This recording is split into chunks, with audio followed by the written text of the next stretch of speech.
Bonjour, vous écoutez l'épisode 58 de la saison 2 du podcast Revue et Corrigé. Cet épisode est tiré d'un billet du blog publié le 12 janvier et s'intitule « Le verre à moitié plein ». J'étais montée sur mes grands chevaux en devenant péremptoire dans certains billets ou épisodes la semaine dernière. Je m'en veux et je suis à deux doigts de me les mordre les doigts. Parce que le verre est à moitié plein en fait. Je ne vous avais pas habitué à des prises de position encore moins critiques, n'est-ce pas ? Sans doute parce que je suis assez peu catégorique sur de nombreux sujets. Bien sûr, j'ai mes fondamentaux comme tout le monde, tolérance, liberté d'expression, définition du marketing par exemple. Mais sur les événements liés au Covid-19, force est de constater que le manque de fiabilité des informations nous oblige à une grande humilité, voire à exercer une grande volonté à reconnaître qu'en fait, on ne sait pas. Et pourtant, je me suis jointe aux indignations médiatiques la semaine dernière au sujet de l'organisation de la vaccination en France. J'ai émis une opinion qui n'a absolument aucune valeur. Je ne suis spécialiste de rien et vous ne me l'aviez pas demandé, mon avis. Aurais-je été influencée par Chair et Tendre, si prompt à la critique depuis 9 mois ? Quand bien même ce serait le cas, c'est de ma responsabilité, pas la sienne. Donc toutes mes excuses pour avoir cédé à la tentation à laquelle je vous demande de résister depuis 9 mois. Quand on ne sait pas, on ne va pas, comme disait feu mon papa.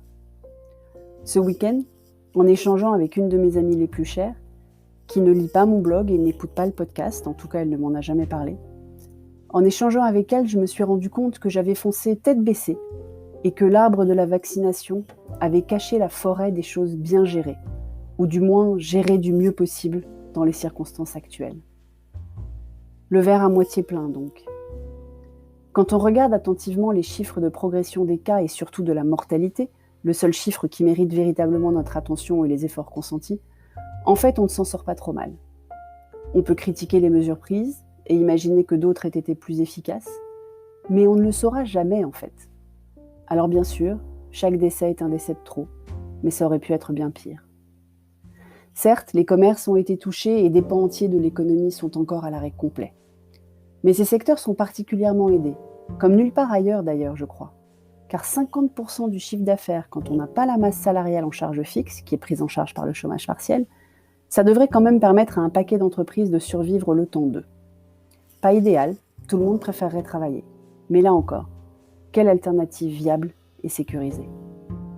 Et évidemment, il y aura des faillites, des fermetures, des plans sociaux. Mais combien étaient prévisibles avant ? Combien sont d'opportunités pendant ? Pas tous, mais même si on ne parle que de 30 à 50%, ça en fait un paquet de trucs pas cool qu'on fait porter à la crise. Bon dos la crise. Oui, pour des individus touchés par la maladie, le chômage, l'arrêt des chantiers en tant qu'auto-entrepreneur par exemple, c'est pas drôle du tout. C'est même peut-être dramatique. Mais pour le collectif, en fait, on ne s'en sort pas si mal que ça. Même si je n'ai toujours pas compris qui, comment et quand on devra rembourser la dette abyssale qu'on est en train de prendre collectivement. C'est un sujet pour l'après, et on est loin d'y être à l'après. Alors en positive, je vais voir à nouveau le verre à moitié plein et plus à moitié vide. Ne serait-ce que pour rester aligné sur mes fondamentaux. Parce qu'en fait, il y a du vrai dans cette histoire de marathon. Et aussi parce qu'on n'a pas tous les faits. C'est que j'aimerais toujours pas être à leur place.